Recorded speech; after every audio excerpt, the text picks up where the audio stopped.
Hey guys, and welcome. So for this project, we are going to create a simple but responsive navigation bar.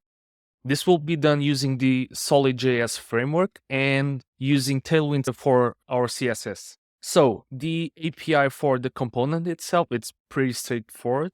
We have the component here, and it will receive basically two props. So the items one, which will be the navigation items we want the user to be redirected to. Each navigation item will have 4 attributes. The group one corresponding to the current group that's going to be displayed up top. The label of the navigation item itself, and a short description for each of the navigation items. And lastly, it will have the path to which the user will be redirected whenever it clicks on the navigation item. The second prop for our component will be a callback function, which is called every time the user clicks on a navigation button. In this case, we're just going to do a console log for where the user should be redirected.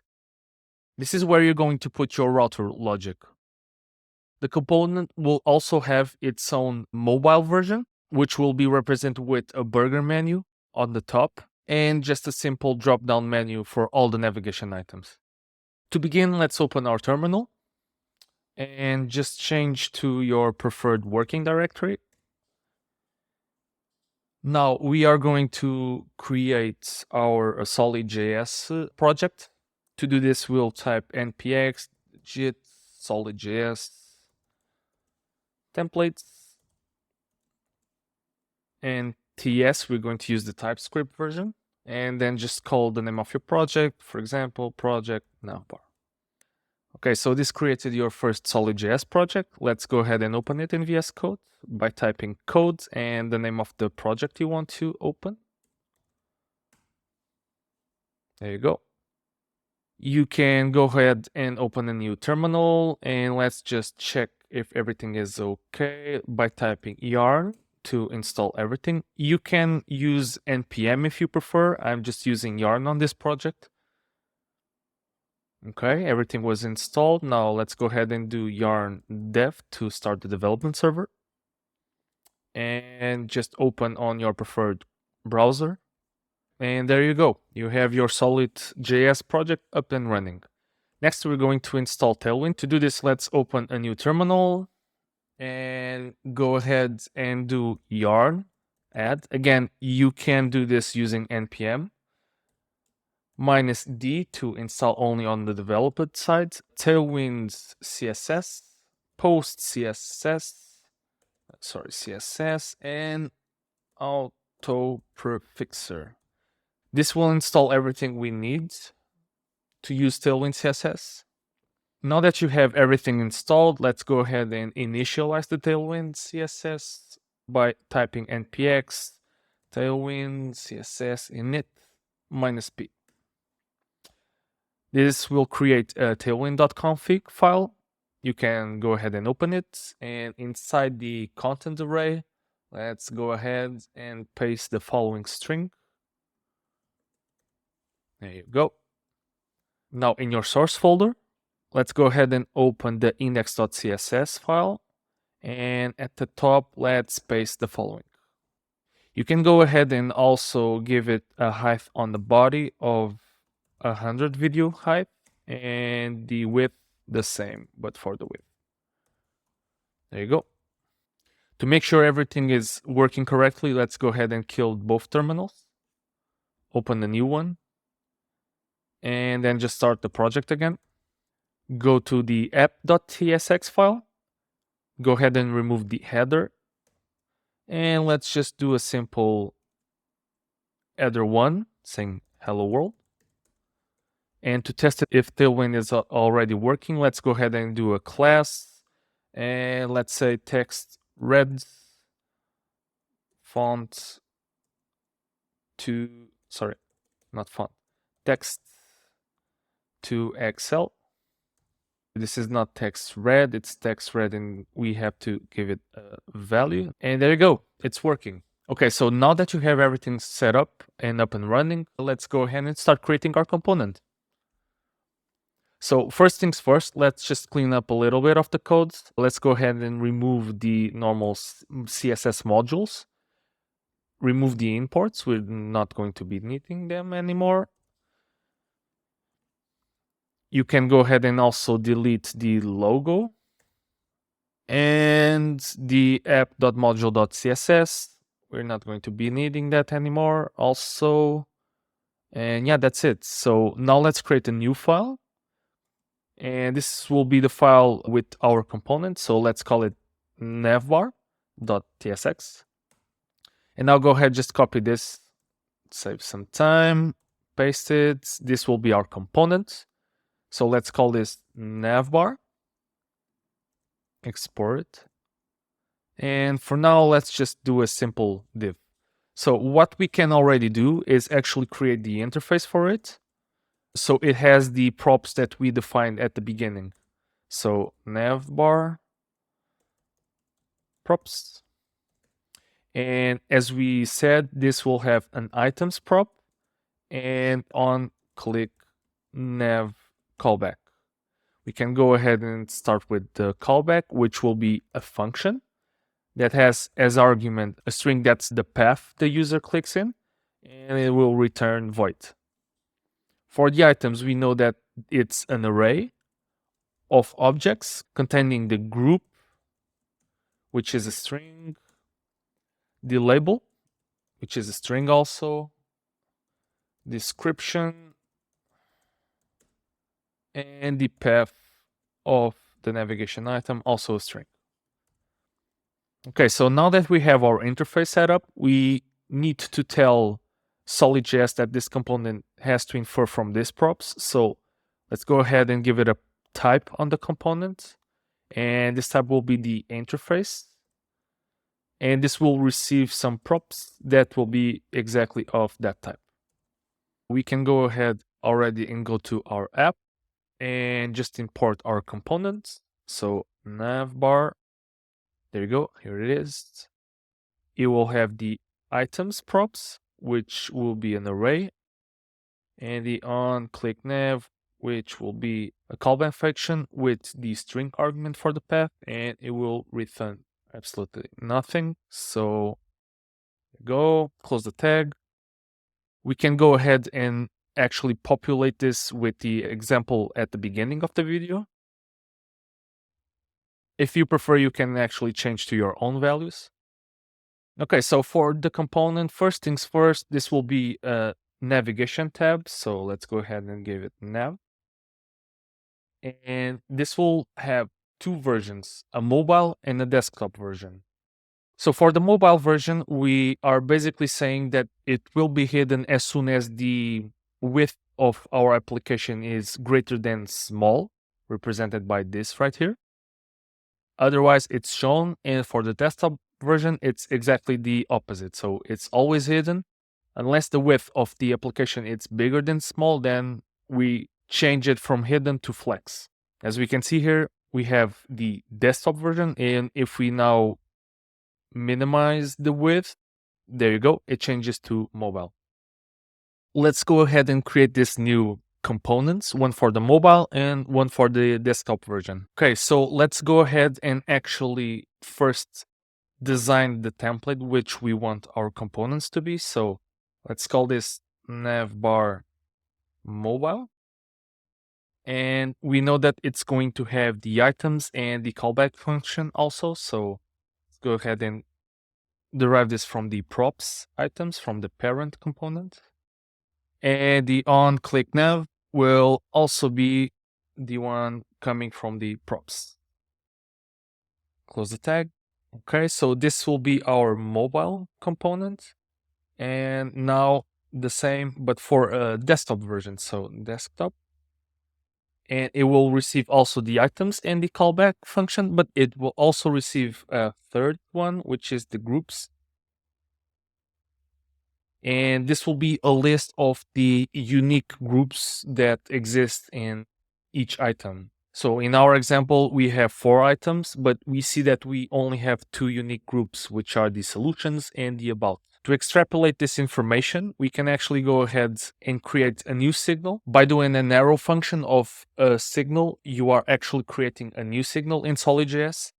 And we want to derive, first things first, from the items.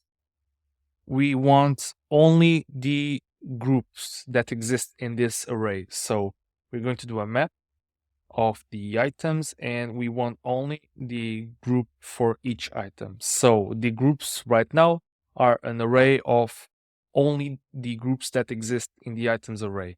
But now we want to remove the duplicates and just have the unique values. To do this, we're going to filter this array. We're going to receive the item, the index, and the array itself. And what we are actually going to say is that we only want the items on which the array, the index of the item itself, it's equal to the index we are receiving. This will give us the unique groups for all of the items. Now we just simply need to pass it as a function. Don't forget, this is a signal in SolidJS. And now let's go ahead and create our components. So we can actually, to spare some time, we're going to copy all of this, paste it up here. Let's start with the mobile version. Change this to mobile. Also here, mobile. Change the props. And for now, let's just leave it at a simple div. Remove the groups. We don't need that here. Okay, so this is our mobile component. Now for the desktop version, let's go ahead and copy the mobile, paste it up here, and change this to desktop. And also here, change it to desktop. Let's just put some comments to actually make our code cleaner. So the desktop at the top, then the mobile version, and lastly the main parent version. Okay, so the desktop version is going to receive the items, the on-click callback, and it will also receive group prop, which is an array of strings. There you go. So everything's working. Let's go ahead and start with the mobile version. For the mobile version, we simply want a burger menu at the top, a logo at the left, and a menu drop-down drawer for all of the navigation items. Okay, so let's begin. First things first, this is not going to be a div, it's going to be an empty tag. And it will have, as we discussed first, the logo. This will have a non-click function, so whenever the user clicks on it, it redirects the user to the main page, which is represented here by a /. And then just a simple div to put our burger menu in the drop-down menu.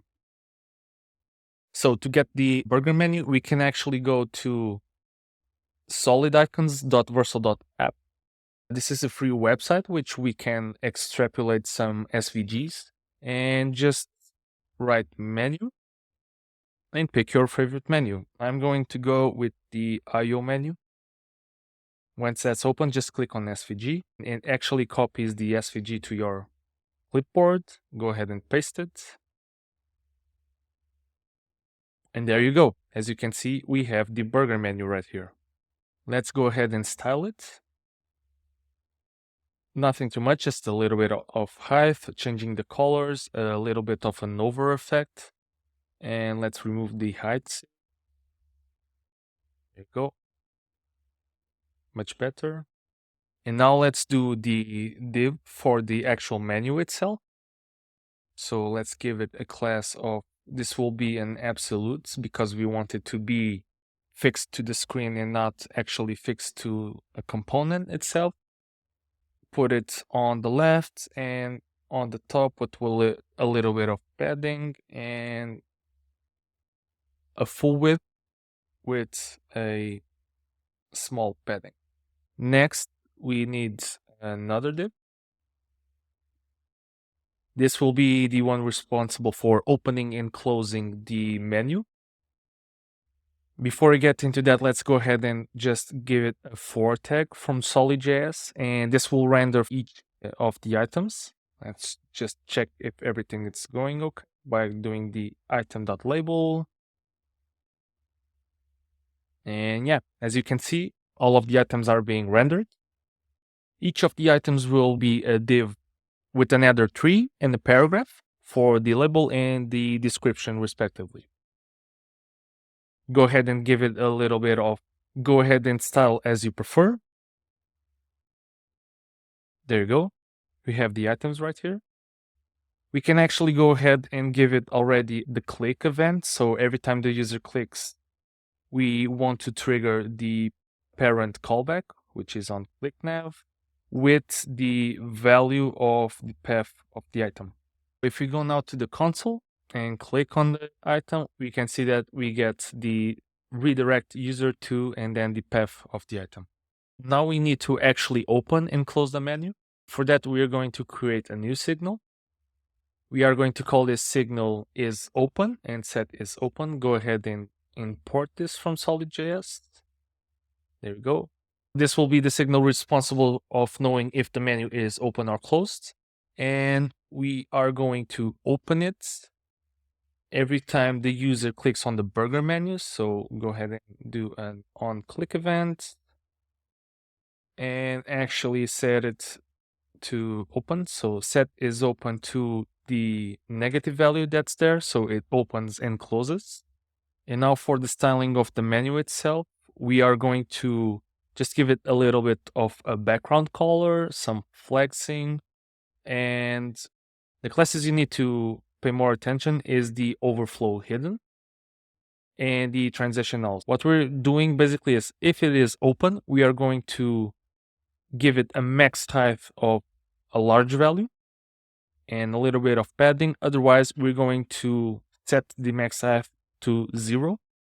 So this will open and close the div by changing the height. And we put the overflow hidden. So if it is closed, we hid the values that are inside the div. So as you can see, it opens and it closes. So last thing we need is actually to close the menu every time the user clicks outside of the component.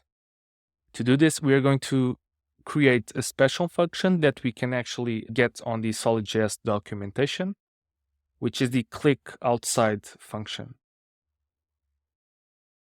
This is a function that we are going to use as a directive for the HTML tags. Basically, it receives an element and an accessor. And if this element does not contain the target to which it was clicked, then we are going to send an on-click event of true. So this will trigger every time that there's a click outside the component we are using the directive. Okay, so in this case, we are going to want to close every time the user clicks outside the burger menu or the menu itself. So it's on this tag. And the way we use it is use and the name of the function we just defined. So click outside. So every time this function is triggered, what we actually want to do is just set is open to false.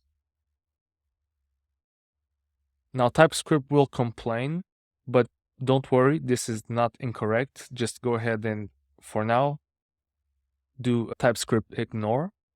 Go. So now if we open and click outside of the menu, you can see that it closes.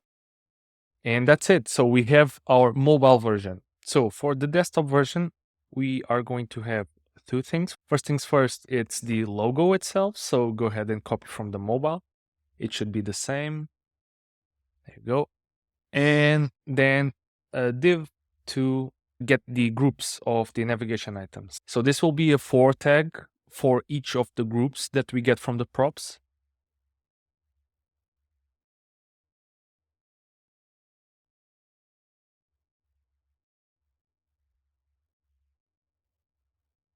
Like so. So if we go ahead and check it, we see that we already have the groups here.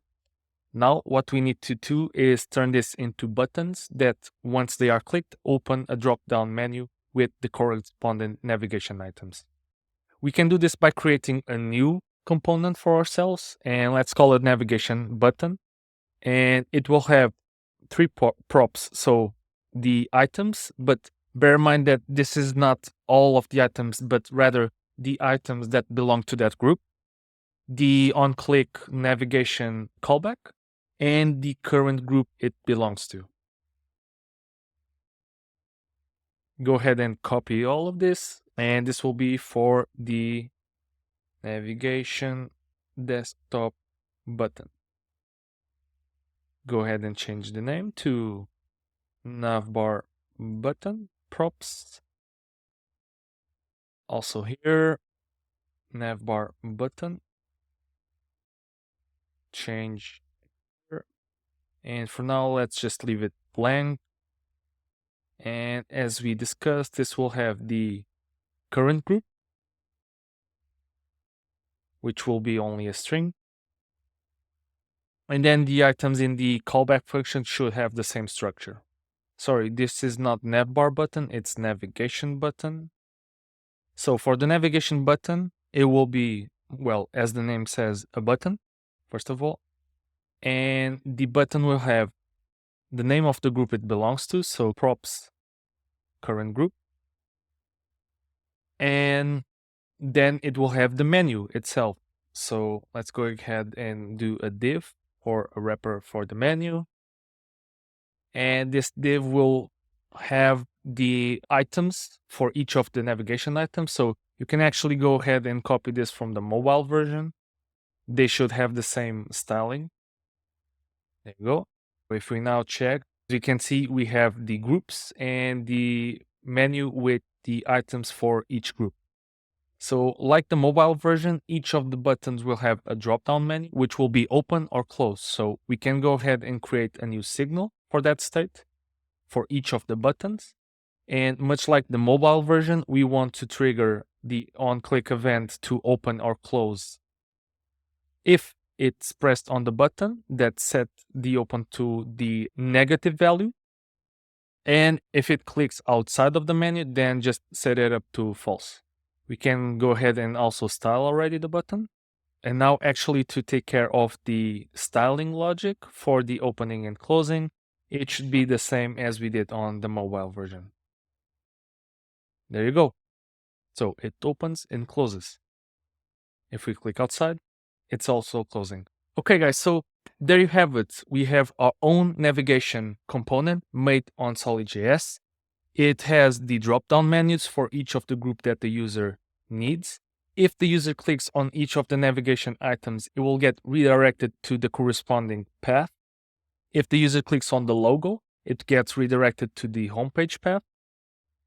It's responsive, so it has a mobile version represented by a burger menu on the top. And if we click the menu, it will open a drop-down with all of our navigation items. So I hope you enjoyed it. And if you have any kind of feedback or question, go ahead and leave a comment down below. And if you guys want the source code for this in the future, I will arrange a way for you to get all of this for free. Thanks for watching and see you next time.